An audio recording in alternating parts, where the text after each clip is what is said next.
Professor, Hindu, ব্রাহ্মণ ঘরের ছেলে, ব্রাহ্মণ ঘরের সন্তান, উনি একজন হিন্দু মানুষ, কলেজের প্রফেসর।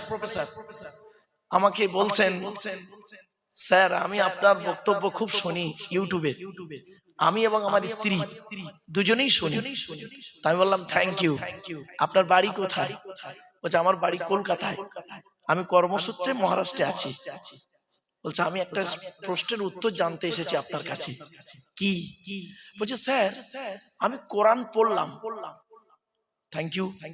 বলছে কোরআনে লেখা আছে দেখলাম শূকরের গোশত খাওয়া হারাম, শূকরের মাংস ভক্ষণ করা হারাম, মদ খাওয়া হারাম, সুদ খাওয়া হারাম, ব্যভিচার করা হারাম। কাদের জন্য হারাম স্যার? যারা আল্লাহকে বিশ্বাস করে, নবীকে বিশ্বাস করে, তাদের জন্য তো হারাম। আমি তো আল্লাহকে বিশ্বাস করি না, নবীকে বিশ্বাস করি না, তাহলে আমি যদি সুদ খাই, মদ খাই, শূকরের মাংস যদি ভক্ষণ করি, ব্যভিচার যদি করি, কেন আল্লাহ আমাকে কিয়ামতের মাঠে শাস্তি দেবে? আমাকে তো হালাল খেতে বলেনি। প্রশ্নটা বুঝতে পেরেছেন? আরে ভাই প্রশ্নটা বুঝতে পেরেছেন কি বলুন? উত্তরটা দিচ্ছি শুনুন। মারাত্মক কঠিন প্রশ্ন। আল্লাহ কেন আমাকে শাস্তি দেবেন? আমি তো কোরআন পড়ে দেখলাম, কোরআনে লেখা আছে ইয়া আইয়ুহাল্লাযীনা আমানু, এর মানে তো হচ্ছে হে ঈমানদার বান্দাগণ। তা আমি তো ঈমানদার নই। তখন আমি বললাম স্যার আপনি গোটা কোরআন পড়েছেন? বলছে হ্যাঁ। আমি বললাম প্লিজ স্যার কিছু মনে করবেন না, একটু মিস্টেক হয়ে গেছে কোনো এক জায়গায়। সে কি? আমি বললাম স্যার আপনি কি জানেন এই টোটাল কোরআনে, শুনে নিন বাপেরা, এই টোটাল কোরআনে 3 শ্রেণীর লোককে আল্লাহ হালাল খেতে বলেছেন। কয় শ্রেণীর লোক? 3 শ্রেণীর লোক। চলুন দেখি এই 3 শ্রেণীর মধ্যে আমরা পড়ি কিনা একটু দেখি। উনি পট করে কাগজ কলম বের করে নোট করছেন, বলুন। আমি বললাম 1 নাম্বার কোরআনে বলা হয়েছে নবী রাসূলদেরকে আল্লাহ হালাল খেতে বললেন। পট করে উনি বললেন আচ্ছা নবী রাসূলরা তো হালাল খাবেন, তো এটা আল্লাহর বলার কি দরকার ছিল? কিছু বুঝতে পারছেন ওয়াজ? আমি বললাম স্যার কেন বলেছে জানেন? যাতে করে সাধারণ মানুষের মাথায় এটা না ঢুকে যায় নবী মানে যা খুশি তাই। এত সহজ নয়। কোরআনে বলা হয়েছে 8 নম্বর পারা 10 নম্বর পৃষ্ঠা 6 নম্বর লাইন, সূরার নাম সূরা আরাফ, ফালানাসআলান্নাল্লাযীনা উরসিলা ইলাইহিম ওয়ালানাসআলান্নাল মুরসালিন। এর বাংলা মানে কি? প্রত্যেক নবী রাসূলকে আমি কিয়ামতের মাঠে জিজ্ঞাসা করব, আপনাকে পৃথিবীতে নবী করে পাঠিয়েছিলাম, আপনি কি আপনার দায়িত্ব পালন করেছিলেন? আপনাকে পৃথিবীতে রাসূল করে পাঠিয়েছিলাম, আপনি কি আপনার দায়িত্ব পালন করেছিলেন? নবী রাসূলদেরকে যদি এই রকম প্রশ্নের সম্মুখীন হয় রজিপুরের মানুষ, আপনি আমি কোন ধরনের মানুষ? আপনাকে আমাকে প্রশ্নের সম্মুখীন হতে হবে না? শুনে নিন কোরআন বলছে আয়াহসাবুল ইনসানু আইয়ুতরাকা সুদা, সূরা কিয়ামার মধ্যে আল্লাহ বলছে 29 পারা, মানুষ কি মনে করেছে এমনি এমনি ওকে ছেড়ে দেব? এত সহজ নয়। কড়ায় গন্ডায় হিসাব নেব, তারপরে আমি আল্লাহ যদি ভালো বুঝি তো ওকে ছাড়বো, আর নইলে বলবো দাঁড়া তোর হেয়ারিং আছে। বুঝতে পারছি? চলো চলো চলো। তখন আমি বললাম স্যার কোরআনে আছে 1 নাম্বার নবী রাসূলদেরকে হালাল খেতে। কোথায় আছে আয়াতটা শুনে নিন। 18 নম্বর পারা 4 নাম্বার পৃষ্ঠা 8 নাম্বার লাইন, সূরার নাম সূরা মুমিনুন, আয়াত নাম্বার 51।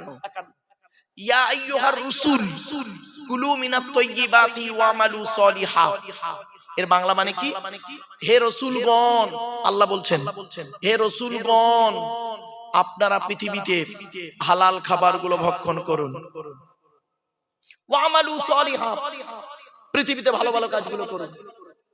কেন? ইন্নী বিমা তা'মালুনা আলিম, নিশ্চয়ই আমি আল্লাহ আপনাদের সমস্ত কাজের খবর রাখি। কিছু বুঝতে পারছেন না? কাদের বললে এটা? বল বল বল বল বল। নবী রাসূলদেরকে বললেন। আর আমাদের কি বলছে এবার দেখি। তখন উনি আমাকে ফট করে বললেন স্যার আমি নবীও নয় রাসূলও নয়। বললাম আমিও বললাম স্যার আমিও নবীও নয় রাসূলও নয়। তাহলে 1 নাম্বারটা বাদ। বলা হ্যাঁ। 2 নাম্বারটা বলুন। দ্বিতীয় কোথায় হালাল, কাকে হালাল খেতে বলেছে দেখি। যারা আল্লাহকে বিশ্বাস করে, নবীকে বিশ্বাস করে, ইসলামিক পরিভাষায় তাদেরকে মুমিন বলে। কি বললাম? তো আপনারা আল্লাহ নবীকে বিশ্বাস করেন তো? আরে ভাই বলুন না। তো আপনারা মুমিন, আমরা মুমিন। চলুন আমাদের সম্পর্কে কি বলছে কোরআন দেখি। 2 নম্বর পারা 4 নাম্বার পৃষ্ঠা 14 নাম্বার লাইন, সূরার নাম সূরা বাকারা, আয়াত নাম্বার 172। ইয়া আইয়ুহাল্লাযীনা আমানু, হে ঈমানদার বান্দাগণ, কুলু মিন তাইয়্যিবাতি মা রাযাকনাকুম ওয়াশকুরু লিল্লাহি ইন কুনতুম ইয়্যাহু তা'বুদুন। হে ঈমানদার বান্দাগণ, আমার দেওয়া হালাল রিজিকগুলো তোমরা ভক্ষণ করো, হারাম খাবার কখনোই খেতে যেও না। মনে রাখবেন, হারামের বিরিয়ানি ভাতের থেকে হালালের ডাল ভাতটাই ভালো। ঠিক না বেঠিক? শুনে নিন, কয়েক কটা দেহ মাটিতে পচে না, কয়েক কটা দেহ মাটিতে পচে না, আর এই দেহগুলো জান্নাতে যাবে। 1 নাম্বার হলো নবীদের দেহ মোবারক মাটিতে পচে না, জোরে বলুন। 2 নাম্বার শহীদানদের দেহ মোবারক মাটি খেতে পারে না, টাটকা থাকে। 3 নাম্বার মোকাম্মাল কোরআনে হাফেজের দেহ, মোকাম্মাল কোরআনে হাফেজের দেহ। শব্দটা কিন্তু দুবার বলেছি বাবা, মোকাম্মাল কোরআনে হাফেজের দেহ। ওই ছেঁচড়া মার্কা হাফেজ সাহেবের কথা বলিনি, ওই হাফেজ সাহেব হয়ে মসজিদে ইমামতি করছে, পাশের বাড়ির মেয়েটার প্রেগন্যান্ট করে দিল, ওই ক্যারেক্টার লস হাফেজ সাহেবের কথা বলিনি। মোকাম্মাল কোরআনে হাফেজের দেহ মাটি খেতে পারে না, টাটকা থাকে, জোরে বলুন। 4 নাম্বার হাক্কানি আলেমের দেহ মাটি খেতে পারে না, টাটকা থাকে। 5 নাম্বার মুয়াজ্জিনের দেহ, 12 বছর যদি কেউ নিঃস্বার্থভাবে আযান দেয়, ওই দেহ মাটি খেতে পারে না, টাটকা থাকে। আচ্ছা, এই 5টার মধ্যে আমরা হতে পেরেছি, তাহলে আমরা সব 6 নাম্বার একটা লাইন আছে, বলবো হালাল খানেওয়ালা মানুষের দেহ মোবারক মাটি খেতে পারে না, জোরে বলুন। করো জোরে বলে যাচ্ছি বাপ, হালাল খাবারটুকু খান, হালাল খাবার খান, কোরআনে বলা হয়েছে। চলুন, উনি তখন বললেন, স্যার আমি মুমিন নই, ওটা আপনার জন্য প্রযোজ্য। তাই বললাম, স্যার 2 নম্বরটা বাদ, চলুন 3 নাম্বারটাই দেখি আপনি আছেন কিনা। কোরআনে সমস্ত মানব জাতিকে আল্লাহ হালাল খেতে বলেছেন।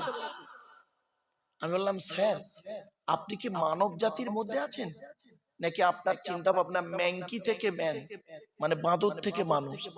আপনি কি এরকম চিন্তা ভাবনার মানুষ? ও যে না না না, আমি আদমের সন্তান, আমি মানুষ। বললাম, স্যার আপনি হিন্দু হন, মুসলিম হন, জৈন হন, ব্রাহ্মণ হন, খ্রিস্টান হন, আপনি যদি মানব জাতির মধ্যে হন, আপনাকে হালাল খেতে বলেছে কোরআনে আল্লাহ। বলছি সে কি? বললাম, শুনুন, আপনারাও শুনে নিন। 2 নম্বর পারা 4 নাম্বার পৃষ্ঠা 8 নাম্বার লাইন, সূরার নাম সূরা বাকারা 168 নাম্বার আয়াত। ইয়া আইয়ুহান নাস, হে মানব জাতি। এখানে হিন্দু মুসলিম কোনো ডিভাইডেড নেই, ঠিক না বেঠিক? কুলু মিম্মা ফিল আরদি হালালান তাইয়্যিবা, পৃথিবীতে আমার দেওয়া হালাল রিজিকগুলো তোমরা ভক্ষণ করো। ওয়ালা তাত্তাবিউ খুতুওয়াতিশ শায়তান, শয়তানের পথকে অনুসরণ করিও না।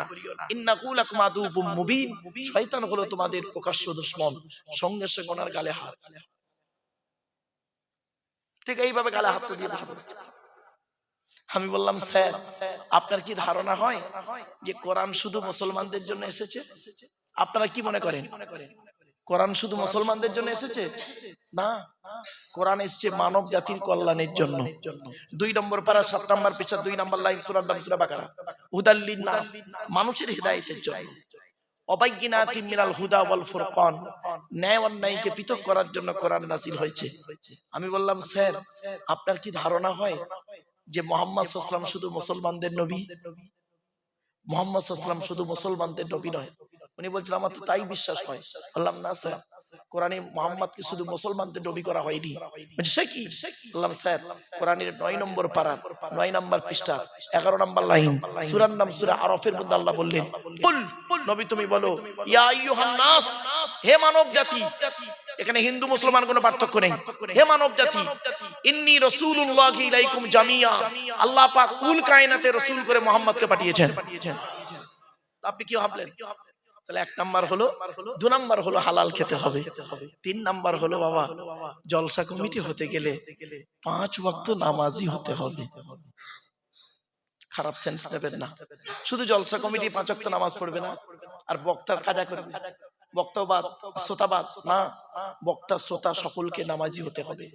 আল্লাহর নবী মুহাম্মদ সাল্লাল্লাহু আলাইহি ওয়াসাল্লাম পৃথিবী ছেড়ে যেদিন বিদায় নিচ্ছিলেন, জীবনের শেষ কথাটি ছিল কি জানেন? as-salat, as-salat, নামাজ, নামাজ, নামাজ। আমার বাপেরা বড় কষ্ট লাগে কি জানেন? মানুষ নামাজ পড়ে না। ছোট্ট একটা উদাহরণ দিলেই বুঝতে পারবেন। আচ্ছা, বর্তমানে ইহুদিদের সংখ্যা বেশি না মুসলমানদের সংখ্যা বেশি? মুসলমানের সংখ্যা বেশি, ইহুদি তো খুব কম। তো বর্তমানে মার খাচ্ছে কারা বেশি?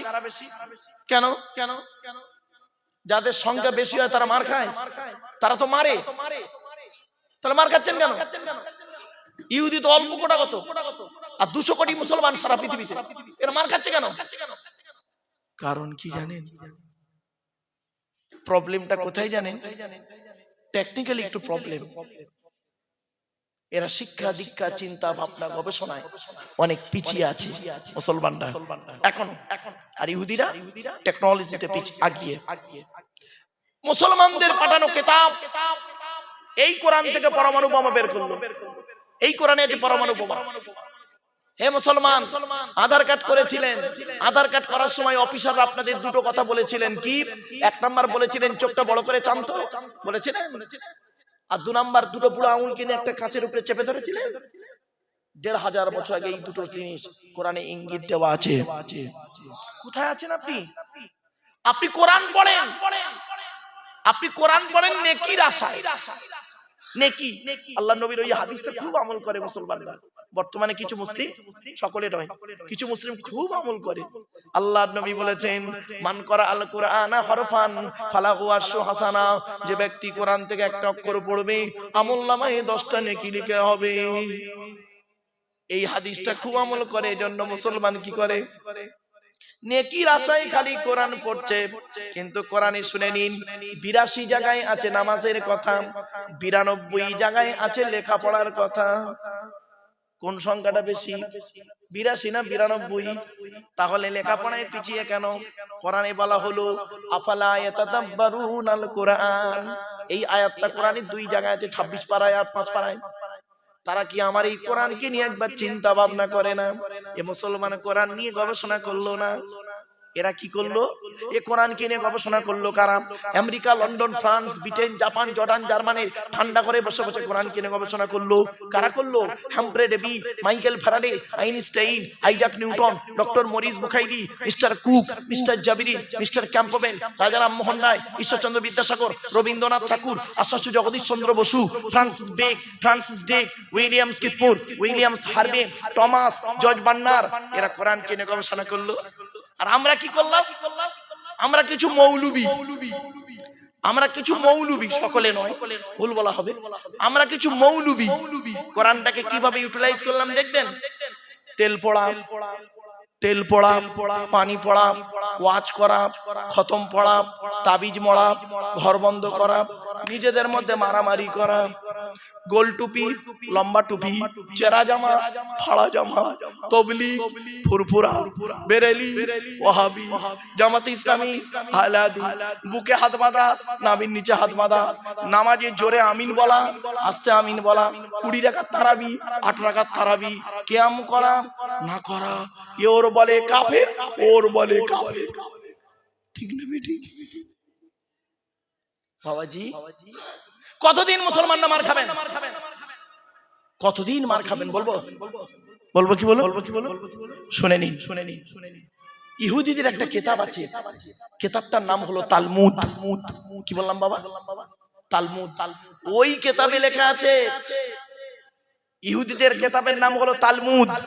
ওই তালমুদ কিতাবে লেখা আছে, হে ইহুদিরা, সেই দিন থেকে মুসলমানদের সঙ্গে আর পারবে না, হেরে যাবে। কোন দিন থেকে? তোমরা লক্ষ্য করবে, যেদিন তোমরা দেখবে মুসলমানদের ফজরের নামাজের জামাত জুম্মার নামাজের জামাতের সমান হবে। সুবহানাল্লাহ বলা গেল না? ফজরের নামাজের জামাত জুম্মার নামাজের সমান হবে। সেই দিন থেকে বুঝে নেবে এরা যাই তাই মুসলমান নয়, এরা হলো সেই মুসলমানের উত্তরাধিকারী যে মুসলমান 313 জন মুসলমানকে নিয়ে বদরের যুদ্ধের প্রান্তরে হযরত মুহাম্মদ সাল্লাল্লাহু আলাইহি ওয়াসাল্লাম যাদেরকে নিয়ে 1000 শত্রুর মোকাবেলা করতে গিয়ে মাত্র 14 জনকে হারিয়ে ইসলামের পতাকা পুঁতেছিল, এরা হলো তাদের উত্তরাধিকারী। অতএব আর পারবো না এদের সাথে। আর ইহুদিরা এটা খুব ভালো রকম খবর রাখে, দেখ না মুসলমানদের জুম্মার নামাজ আর ফজরের নামাজটা কেমন। তা দেখছে জুম্মার নামাজে 3 তালা ভর্তি, আর ফজরের নামাজে ইমাম সাহেব আর 4টে বুড়ো। অতএব ওরা বুঝেই নিয়েছে যে যত মারবি তত লাভ, কোনো লাভ না। কথাটা শুনতে হয়তো টক লাগছে না, শুনতে টক লাগছে, কিন্তু ইউরিক অ্যাসিড যাদের টক তাদের উপকার। কথাটা শুনতে একটু তিতো লাগছে, তবে যাদের সুগার তাদের খুব উপকার। জ্ঞানী গুণী বুদ্ধিজীবী মানুষ, চলুন এগিয়ে যাচ্ছি। পৃথিবীতে আল্লাহ কিতাব পাঠিয়েছে কটা? মোট 104টা। এগুলো মনে রাখবেন, 104টা। 100টা হলো সহিফা, ছোট ছোট চিরকুট। কার উপরে কটা এলো শুনে নিন। আদম নবীর উপরে এসেছে 10টা, ইব্রাহিম নবীর উপরে এসেছে 10টা, তাহলে 20টা। আর শীষ নবীর উপরে এসেছে 30টা, কত হলো? 50টা। ইদ্রিস নবীর উপরে এসেছে 50টা, কত হলো? 100টা। মোট এসেছে কটা? 104। 104। 1 নম্বর কিতাবের নাম কি? কিতাবটার নাম হলো তাওরাত। হিব্রু ভাষায় মুসা নবীর উপরে 40 দিন ধরে 1000 পারা বিশিষ্ট রমজান মাসে 6 তারিখে নাজিল হয়েছে। জোরে বলুন। 102 নম্বর কিতাবের নাম কি? কিতাবটার নাম জবুর। বললাম জবুর। দাউদ নবীর উপরে গ্রিক ভাষায় নাজিল হয়েছে, গ্রিক ভাষায় দাউদ নবীর উপরে 150 পারা বিশিষ্ট, কত 150 পারা বিশিষ্ট রমজান মাসে 8 তারিখে নাজিল হয়েছে। 103 নম্বর কিতাবের নাম কি? কিতাবটার নাম হলো ইনজিল, নবীটার নাম হলো ঈসা। কিতাবটা এসেছে সুরিয়ানি ভাষায়। কি ভাষায়? সুরিয়ানি ভাষায়। কিতাবটা হলো কত পারা? 27 পারা। রমজান মাসে 18 তারিখে নাজিল হয়েছে। 104 নম্বর কিতাবের নাম কি? কোরআনুল মাজিদ। মুহাম্মদ সাল্লাল্লাহু আলাইহি ওয়াসাল্লামের উপরে আরবি ভাষায় রমজান মাসে লাইলাতুল কদরের রাতে 30 পারা বা খণ্ড বিশিষ্ট 1 ফেব্রুয়ারি সোমবার 610 সালে কোরআন নাজিল হয়েছে। হেরা নামক গুহায় কোরআনের প্রথম বাক্য ছিল ইকরা, রিড, পড়ো পড়ো পড়ো। আর আমাদের এখন বাক্য হলো গেল গেল গেল। পেট শান্তি, দুনিয়া শান্তি। অনেক মুসলমানের বাড়িতে গিয়ে দেখবেন সানসেট গুলোতে বিশাল বড় বড় কিতাব কেনা আছে। ছেলে আমার মাস্টার, ডাক্তার, ইঞ্জিনিয়ার, প্রফেসর হবে, কোর্টের জজ হবে, ভালো আলেম হবে। আর অনেক মুসলমানের বাড়িতে গিয়ে দেখবেন সানসেট গুলোতে বিশাল বড় বড় তরকারির হাঁড়ি আছে, মাল বগরাই দেবে হবে। ঠিক না ঠিক? হাঁড়ি দিয়ে ঘর ভর্তি না করে কিতাব দিয়ে ঘর ভর্তি করো। ছেলেকে ধনী না বানিয়ে জ্ঞানী বানিয়ে যান। যে জাতি লেখাপড়ায় পিছিয়ে সে জাতি সব দিকে পিছিয়ে। বাংলায় একটা কথা আছে, শতমূর্খ লয়ে আমি স্বর্গে নাহি যাব, দ্বাদশ পণ্ডিত নিয়ে পাতালেই রব। 100 জন মূর্খ মানুষকে নিয়ে স্বর্গে গিয়ে কোনো লাভ নেই, 12 জন শিক্ষিত লোককে নিয়ে নরকে থাকা অনেক ভালো। মূর্খ বন্ধুর থেকে শিক্ষিত শত্রু ভালো। কথাটা শুনতে হয়তো খারাপ, কিন্তু বাস্তব কথা। শুনে রেখে দিন, আপনারা ছেলেদেরকে যেমন মাধ্যমিক, উচ্চ মাধ্যমিক, বিএ পাস, এমএ পাস, আলেম, হাফেজ, মাস্টার, ডাক্তার, ইঞ্জিনিয়ার, প্রফেসর করাচ্ছেন, সাথে সাথে মেয়েদেরকেও মাধ্যমিক, উচ্চ মাধ্যমিক, বিএ পাস, এমএ পাস, আলেম, হাফেজা, মাস্টার, ডাক্তার, ইঞ্জিনিয়ার, প্রফেসর করাবেন। কারণ কি জানেন? ইংরেজিতে একটা কথা আছে, 1 mother is equal to 100 teacher. একটা মা হলো 100 জন শিক্ষকের সমতুল্য। একজন পুরুষ যদি শিক্ষিত হয় সে কেবল নিজেই শিক্ষিত হয়, একজন নারী যদি শিক্ষিত হয় গোটা পরিবারটা শিক্ষিত হয়। ঠিক না বেঠি? ইসলামে নারী শিক্ষার গুরুত্ব বহু, আমরা তো আপনাদের কাছে তুলে ধরিনি বাবা। এজন্য অনুরোধ করে আপনাদের কথাগুলো বলে যাচ্ছি, হয়তো শুনতে কেমন লাগবে, একটু ধৈর্যের পরিচয় দিন বাপেরা। চলুন এগিয়ে যাই একটা একটা করে।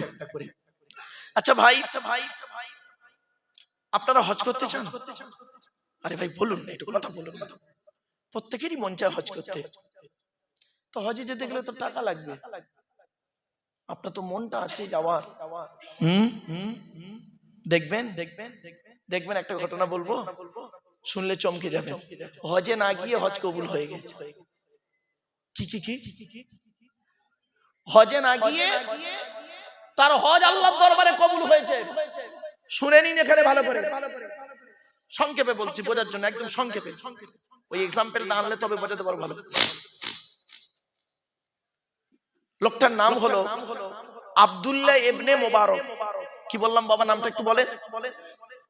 আব্দুল্লাহ ইবনে মুবারক খুব বড় আলেম, তৎকালীন যুগে বড় আলেম ছিলেন এবং খুব আল্লাহর ওলি লোক ছিলেন। উনি হজে যাবেন, ওনার বন্ধুও যাবেন, দুই বন্ধু একসঙ্গে হজে যাবেন। তো করেছেন কি, উনি ওনার বন্ধুর সঙ্গে যাবেন, সব কমপ্লিট, টাকা পয়সা সব রেডি, সব একদম কমপ্লিট, হজে বেরোবেন।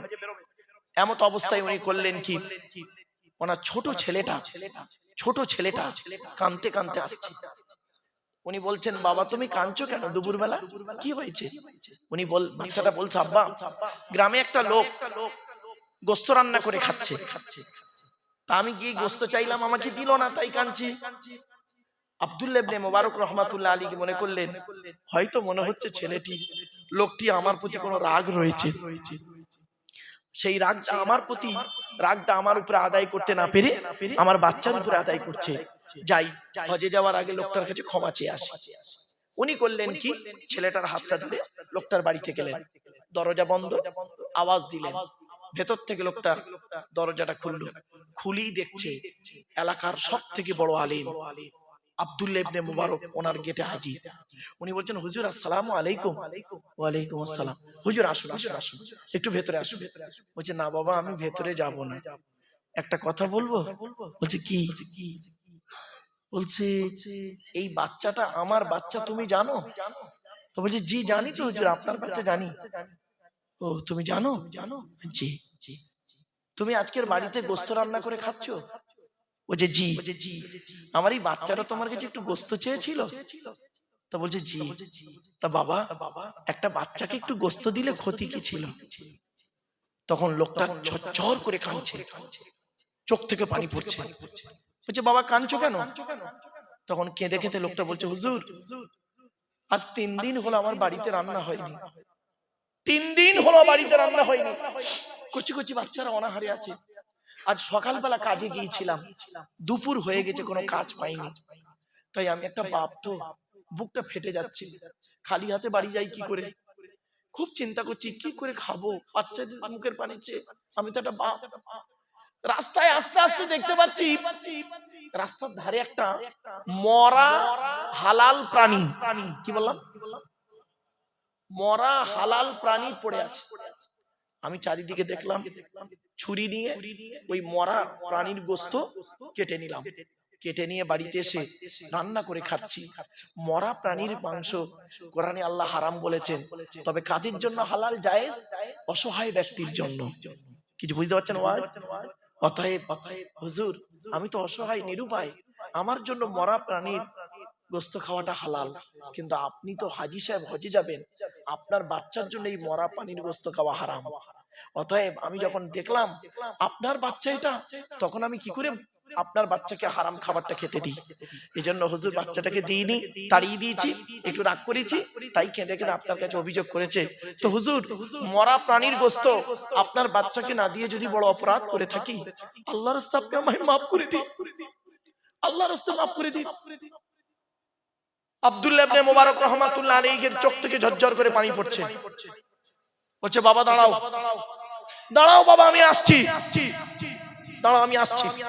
সোজা বাড়ি গেলেন, বাড়িতে গিয়ে হজে যাওয়ার যত টাকা ছিল সমস্ত টাকা এনে ওই লোকটাকে দিয়ে বলছে, বাবা এই নাও, আমি হজে যাওয়ার সমস্ত টাকা তোমাকে দিয়ে গেলাম, তুমি ব্যবসা করো, বাচ্চাদেরকে নিয়ে খাও, আমার জন্য দোয়া করো, আমি এবছর হজে যাব না, আমার হজে যাওয়ার টাকাটা তোমাকে দিলাম। তো বছর ইনি হজে গেলেন না। ওনার বন্ধু কিন্তু হজে চলে গেছে। ওনার বন্ধু হজ করে বাড়ি ফিরেছে, ফিরে আব্দুল্লাহ ইবনে মুবারকের সঙ্গে দেখা করতে এসেছে। এসে বলছে, আসসালামু আলাইকুম। ওয়ালাইকুম আসসালাম। বলছে ভাই আপনি কবে হজ থেকে ফিরলেন? তো আব্দুল্লাহ ইবনে মুবারক রাহমাতুল্লাহি আলাইহি কি বলছে জানেন? ভাই আমি এবছর তো হজে যেতে পারিনি, আমার হজের টাকাটা একটা গরিব ভাইকে দান করে দিয়েছি গ্রামে, হজে যেতে পারিনি। তখন বন্ধু বলছে আপনি আমার সঙ্গে মিথ্যা কথা বলছেন, প্লিজ মিথ্যা কথা বলবেন না। বলছে সে কি, আমি যেতে পারিনি ভাই, আল্লাহর কসম করে বলছি হজে যাইনি। বন্ধু কি বলছে শোনো, আল্লাহর কসম করে বলি আমি হজ মোবারকে গিয়ে কাবা শরীফ যখন তওয়াফ করছি, আমি নিজে চোখে দেখতে পাচ্ছি আমার আগে আগে আপনিও কাবা শরীফ তওয়াফ করে যাচ্ছে। শুধু তাই নয়, সাফা মারওয়া দৌড় করছি, মিনা মুজদালিফায় যাচ্ছি, যেখানেই যাচ্ছি হজরে আসওয়াদে চুমা দিতে যাচ্ছি, সেখানেই দেখছি আমার আগে আপনি চুমা দিয়ে বেরিয়ে যাচ্ছেন, ভিড়ের মাঝে কথা হচ্ছে না। এমন কি রাসূলের রওজা মোবারকে গিয়ে যখন আমি সালাম দিচ্ছি দেখতে পাচ্ছি আমার আগে আগে আপনি সালাম দিয়ে বেরিয়ে যাচ্ছেন। আমি মনে মনে ভাবলাম কি এমন অপরাধ করেছি, তাই হজ থেকে ডাইরেক্ট আপনার কাছে এসেছি। সঙ্গে সঙ্গে আব্দুল্লাহ ইবনে মুবারকের চোখ থেকে ঝরঝর করে পানি পড়ছে। সেই রাতে আব্দুল্লাহ ইবনে মুবারক রাহমাতুল্লাহি আলাইহি স্বপ্নে দেখছেন একজন ব্যক্তি ওনাকে বলছেন, এই আব্দুল্লাহ ইবনে মুবারক, এবছর তুমি হজে না গিয়ে হজের টাকাটা একটা গরিবকে দান করার কারণে আল্লাহ খুশি হয়ে তোমার হজকে আল্লাহ কবুল করে নিয়েছে। বুঝলেন? আপনি তো হজে গিয়েছেন লোকের টাকা মেরে, তাই না? রাগ করবেন না, লোকের টাকা মেরে হজে গিয়েছেন, ছি ছি ছি ছি ছি। আর উনি হজে না গিয়ে কবুল করেছেন হজ। বাড়ি থেকে ভাববেন। এজন্যই বলেছিলাম প্রিয়জন, বল বল বল বল, প্রয়োজন। বাড়ি থেকে ভাববেন। কি ভাবলেন বাপেরা? আজ আমাদের আফসোস কোথায় জানেন বাপ? আপনাদের কাছে আমি করজোড়ে নিবেদন করে যাচ্ছি, কোরআনের আলোচনা হলো পৃথিবীর সর্বোৎকৃষ্ট আলোচনা। আচ্ছা বাপেরা, আপনারা জান্নাতের আশা করেন? আরে ভাই বলুন না, জান্নাত কার আশা করেন? হয়ে গেছে। আপনি আল্লাহকে ভালোবাসেন? আরে ভাই বলুন, আল্লাহ কি আপনাকে ভালোবাসে? ব্যাস, আপনি যেদিন বুঝতে পারবেন আল্লাহ আমাকে ভালোবাসে, সেদিন আপনার জীবনটা সার্থক। আপনি নবীকে ভালোবাসেন, নবী কি আপনাকে ভালোবাসেন? ওই খবরটা নিন। এই যুবক ছেলেরা, তুমি শাহরুখ খানকে ভালোবাসো না? শাহরুখ খান কি তোমার ভালোবাসে? ওই খবরটা নিন। চলো না গিয়ে আল্লাহর নবী বললেন, ইন্নাল জান্নাতা তাশতাকু ইলা খামসাতি নাফার, জান্নাত 5 শ্রেণীর মানুষের জন্য আশা করে।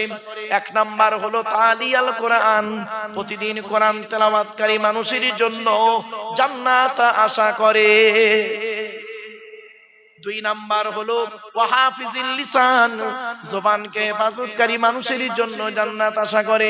3 নাম্বার হলো ওয়ামুতিমিল জিআন, ক্ষুধার্তকে খাদ্য দানকারী মানুষের জন্য জান্নাত আশা করে। গরিবকে খাওয়াবেন, আল্লাহ তো অর্থ দিয়েছে, টাকা খরচা করার জায়গা পান না, গরিবকে খাওয়াবেন, বাপের নামে মায়ের নামে 2টো ফকির খাইয়ে দেবেন। 4 নাম্বার হলো অমুকসিল উরিয়ান, বস্ত্রহীনকে বস্ত্র দানকারী মানুষের জন্য জান্নাত আশা করে। আমার বাপেরা, কথাটা শুনতে হয়তো খারাপ লাগছে আপনাদের, ঠান্ডা এখনো রয়েছে, যায়নি। 10টা কম্বল কিনে গরিবকে দান করলে, 10টা কাপড় কিনে গরিবকে দান করলে জান্নাত আশা করে ওই ব্যক্তির জন্য। 5 নাম্বার হলো ওয়ামান সাল্লাল্লাহু আলা হাবিবির রহমান, যে ব্যক্তি নবীর উপরে বেশি বেশি করে দরুদ পাঠ করে ওই লোকটার জন্য জান্নাত আশা করে। তাই উচ্চ আওয়াজে দরুদ আল্লাহুম্মা সাল্লি আলা।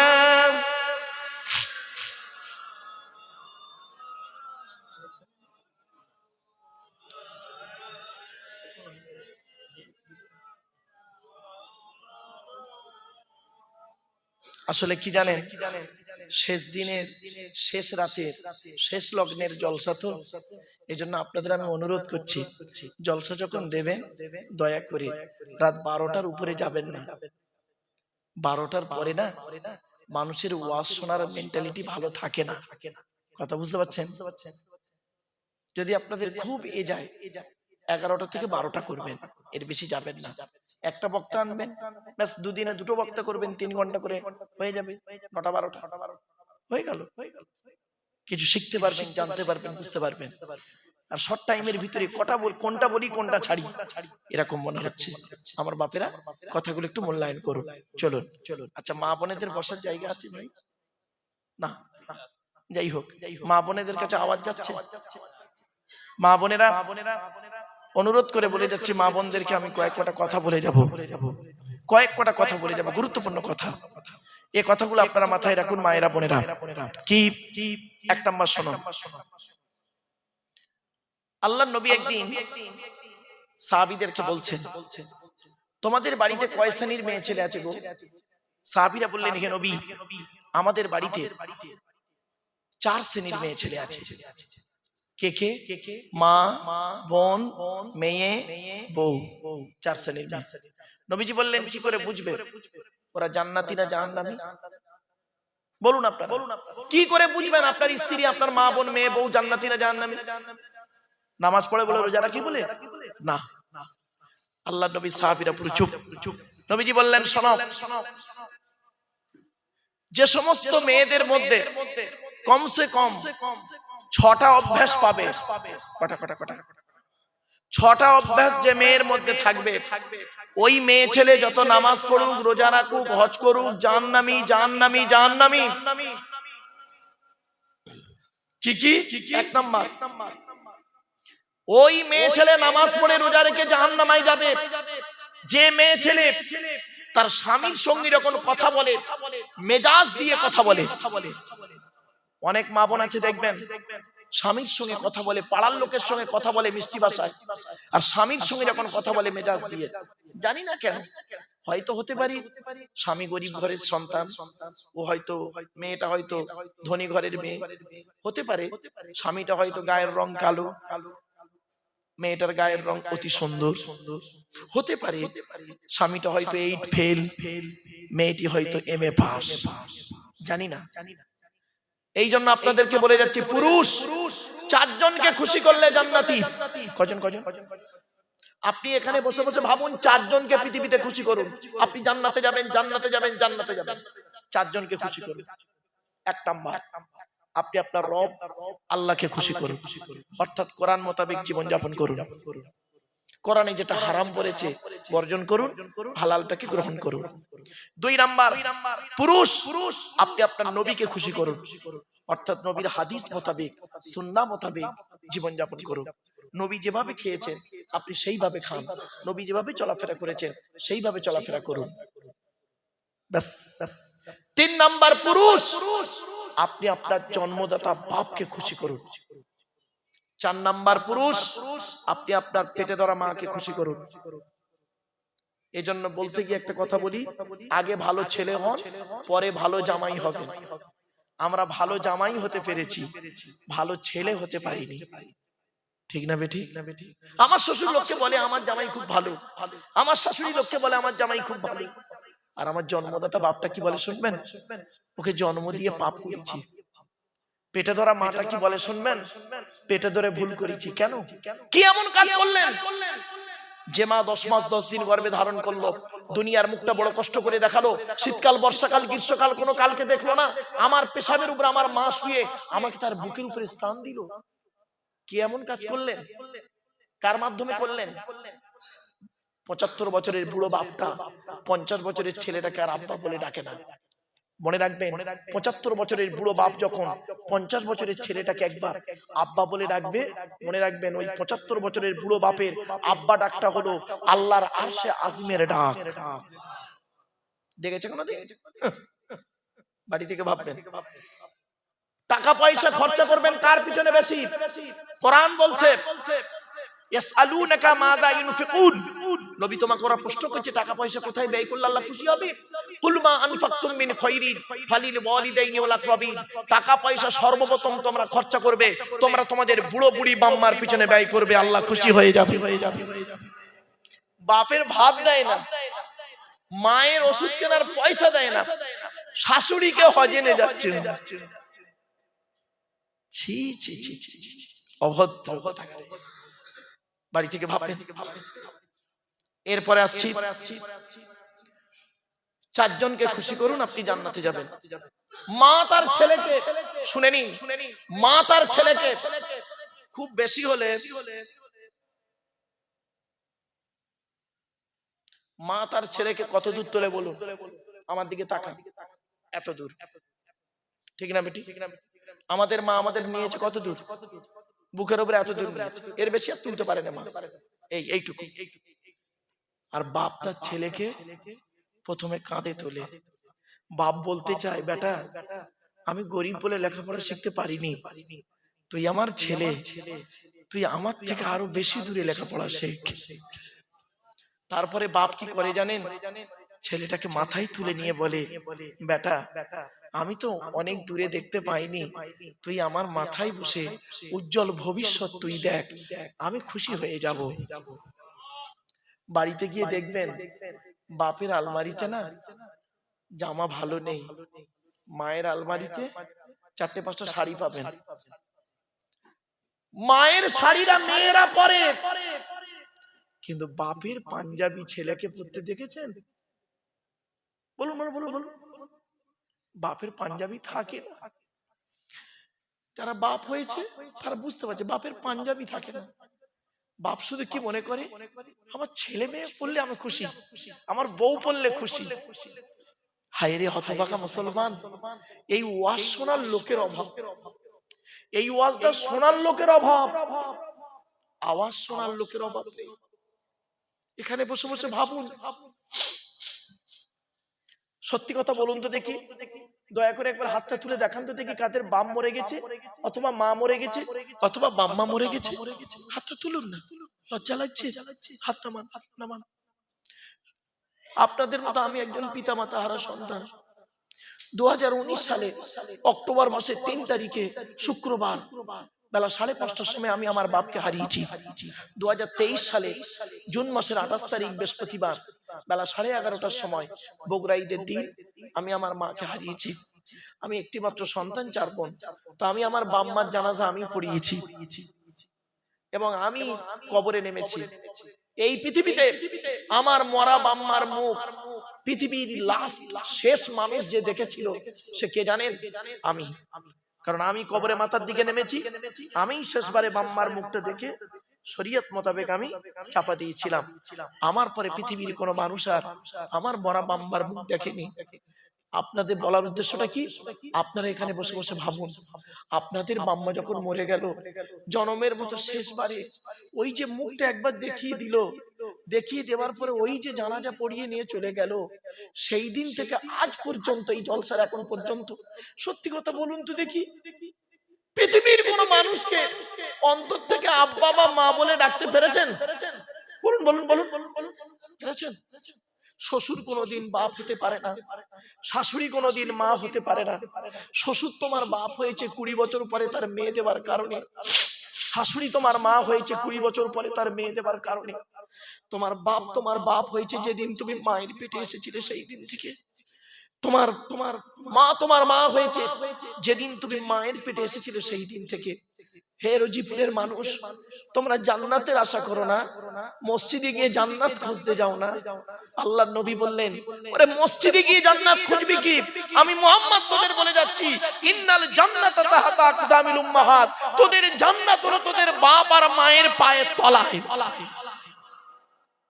বাপ মাকে খুশি করুন। আল্লাহর নবী বলেছেন, বাম্মা যদি নারাজ থাকে আল্লাহ নারাজ হয়ে যাবে, বাম্মা যদি খুশি হয়ে যায় আল্লাহ খুশি হয়ে যাবে।